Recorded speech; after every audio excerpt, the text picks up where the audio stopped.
Hey, welcome, guys.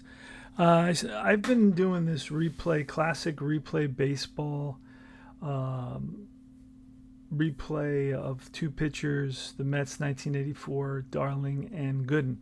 I wanted to show you, so if you get interested in picking up an older set, I want to show you book four and what you'll be running up against, right? So let me show you some things here. Let's start with column one, right? Column one. Inside, you have chart book numbers for earlier replay editions. So you can probably play earlier editions um, for 1980 season and prior. Okay, you have information over here. 1980 seasons is one of my favorite seasons, by the way. All right, so when you roll so the black is going to tell you the column, right? So when you let's say you roll a one, and you're going to have column one. So then you add up the number on the pitcher card and the number on the batter card, and it could be a 2 to a 6, which is a strikeout, a 7 to a 10 is a pop up, an 11 to a 15 is a single, a 16 to 20 is a single, 21 all the way to 30 are singles, 31 to 30 something. Now 36 has an asterisk on column one, so that's when you got to grab this paper. This should come with it.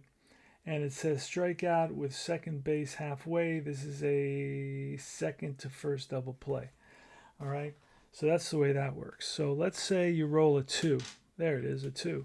So you go to column two, and what is it going to show you? Well, then you add the pitcher and the batter. From 2 to 6 is a strikeout. From 7 to 11 it's a foul out. From 12 to 16 is a single, and then it gives you some additional information.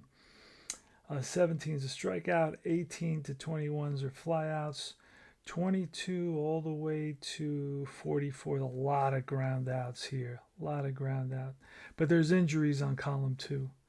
So if you play injuries, I play in-game injuries. Sometimes if I'm lazy, I just ignore it.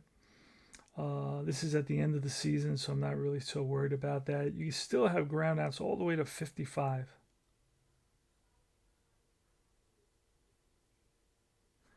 So that's fascinating. Okay, so now we're going to roll again. We roll a three column on the pitcher.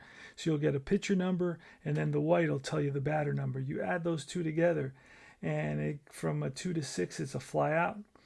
From 7 to 10 is a single. From 11 to 15, it's a line out. 16 is a triple. 17 to 19 are doubles. 20 to 24 are flyouts. 25 to 29 are singles. You got lineouts from 30 to 33. Then you got doubles from 34 to 37. Strikeouts from 38 to 42. Lineouts from 43 to 47. Of course, these are the splits. So against lefties, if it's a righty against a lefty, you get a single. If it's a righty against a righty, you get a caught line drive. Line drive to right, again, is the same thing. This is splits. So all the way from 43 to 52, you're going to get splits. Then you got a little star here which tells you to go to column 3. Column 3 from 53 to 57 is a dribbler to the mound, and it gives you instructions. Has to do with the batter's speed and also the pitcher's ability. 58 to 62, you get rare play charts. 61 to 67, you get line single to center. Gives you more information there. So let's say we roll a 4 now. 4 is going to be all your errors. All errors will happen on 4s, right? You're going to have 3 types of 4s, with the infield back, with the infield halfway, and with the infield in. And each situation, of course, depending on the fielder's number now, right? So instead of the pitcher's number, it's the fielder's number and the number that comes up on the batter card. Okay, so you don't use the number, because there is no number under 4. There's an F, which says fielding. So you got fielding halfway, you got fielding column with the infield in. Okay, these are all 3 column 4 pages. Now you go to column 5. You roll a 5 here in the black, and then whatever on the white will be the number for the batter. But a 5 tells you that they're ground balls, base on balls, hit by pitches, singles, all the way down until the 28, which is flyouts at 28 to 32, strikeouts 33 to 37, Hit by pitch again, 38 to 41. That may be too much. I don't know. But I know Darling hit 15 guys, and he only had like 3 or 6 in reality. So there may be an issue with that. But this is, this game was constantly being adjusted. The more people play tested it, and that should be true for every game. The more you play test it, the more you start identifying patterns, right? And you can make those corrections. From 33 to 37 is a strikeout, and then base on balls from 42 to 45. Finally, I roll a 6. Oh boy, that's trouble. Now you read the pitcher and the batter. And if he's a home run hitter, he's going to roll a 12, 13, 14, 15, or 16, and that ball's gone, right? You got deep fly balls. You got triples from 2 to 6. You got long hits to left field, short singles, so you can try to stretch it from 22 to 26, 27 to 31 against a runner's speed. If the die is higher, he is out. If not higher, he scores. This is scoring from second base. Then you have some short flies from 32 to 36. You have some strikeouts.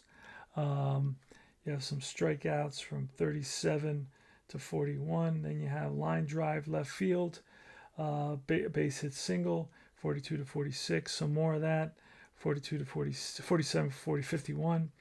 Then you have line drive hit.